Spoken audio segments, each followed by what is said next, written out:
Assalamualaikum warahmatullahi wabarakatuh. Nama saya Denny Borneo Putra dari kelompok 2 Angkatan 2. Hari ini akan menjelaskan mengenai tahapan penyusunan rencana aksi sebagai learning journal untuk materi analisis isu kontemporer.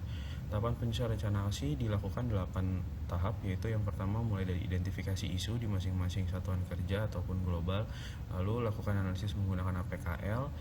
Apabila ditemukan isu lebih dari 3, kemudian dilakukan 3 isu terpilih dengan nilai tertinggi dari APKL, dilakukan analisis USG, kemudian dilanjutkan menggunakan analisis fishbone, dan lakukan gagasan pemecah isu. Kemudian tentukan rencana kegiatan, menentukan kegiatan, dan susun jadwal dari rencana kegiatan. Yang pertama, identifikasi isu dari masing-masing satkar. Apabila lebih dari 3 isu, maka kita akan menggunakan analisis APKL untuk menentukan 3 isu yang memiliki skor tertinggi. Untuk dilanjutkan analisis menggunakan analisis USG. APKL sendiri itu dilakukan scoring berdasarkan aktual, problematik, halayak, dan layak, di mana nilai dengan skala 1 sampai 10.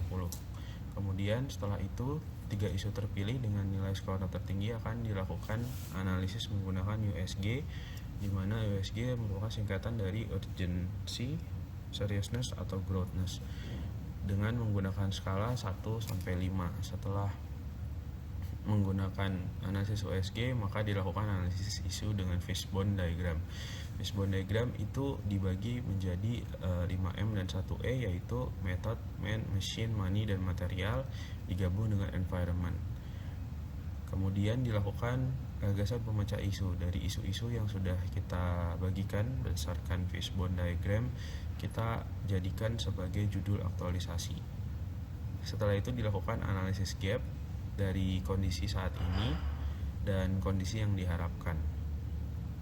Setelah itu kita buat rencana kegiatan dan output, dimulai dari kegiatan persiapan awal dan juga kita tuliskan outputnya sampai kegiatan rencana aktualisasi sekaligus dengan outputnya. Setelah itu kita juga lakukan identifikasi dampak pemecahan isu berdasarkan dari individunya, kemudian dari lingkungan kerjanya, dari satkernya, dan dari pelanggannya.